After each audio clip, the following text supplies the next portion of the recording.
Head V, Ministry of Trade and Industry, Mr. Liang Eng Hwa.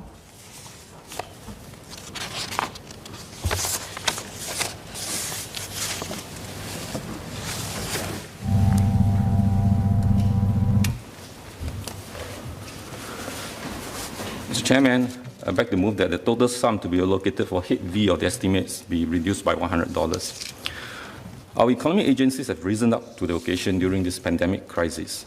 Besides the daunting healthcare challenges, we were also faced with multiple stresses on the economic front, and also to ensure that supplies continue to flow into Singapore, especially the essential items and necessities.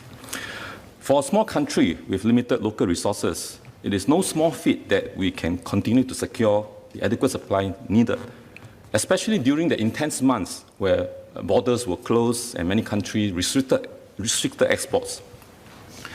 The economy went into a nosedive with the steepest contraction recorded in second quarter of 2020 at minus 12.6% and an overall contraction of minus 5.4% for the whole of 2020.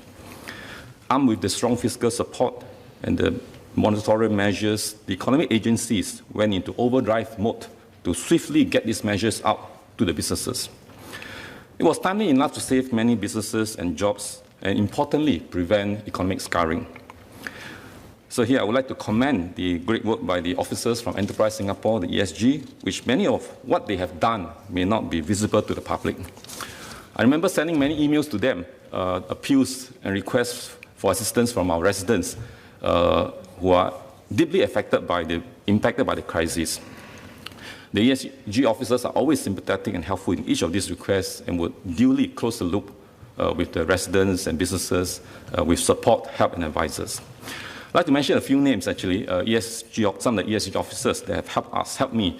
Joyce Khoo, Ms. Ong Wee Yang, Lynette Liu, Johnny Teo, to name a few, and of course the hardworking Assistant CE, Ms. Chew Mok Lee, among others.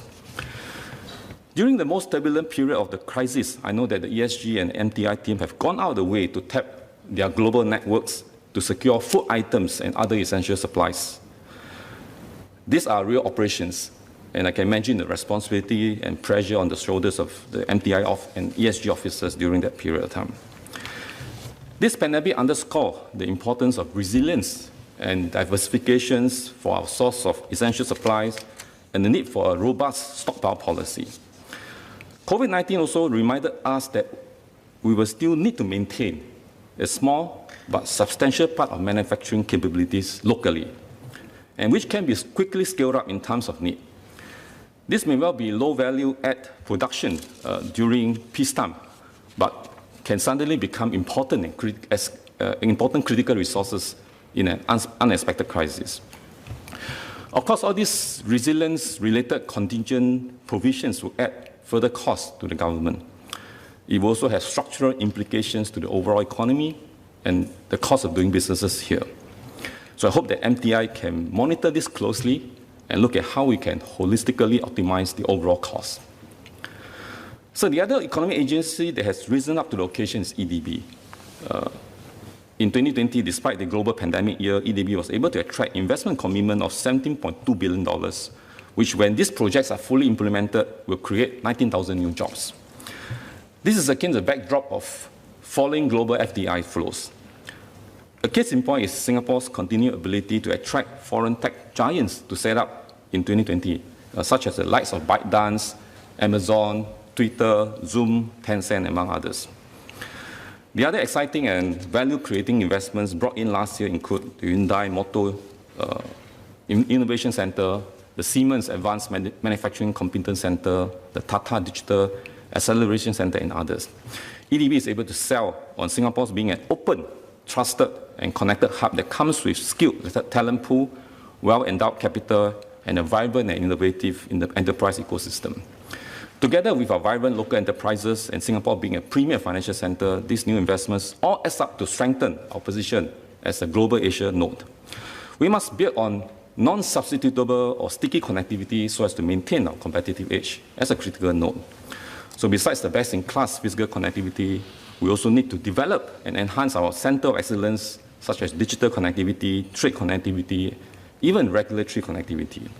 So can I ask the Minister for an update as to how we are enhancing Singapore connectivities to the world? So while attracting FDIs and enhancing our position as a global Asian node helps generate growth, the other important engine of growth is in the development of our enterprises. In almost every budget, there will be focuses and sizable allocations targeted at helping businesses to transform, to build capabilities, and to innovate.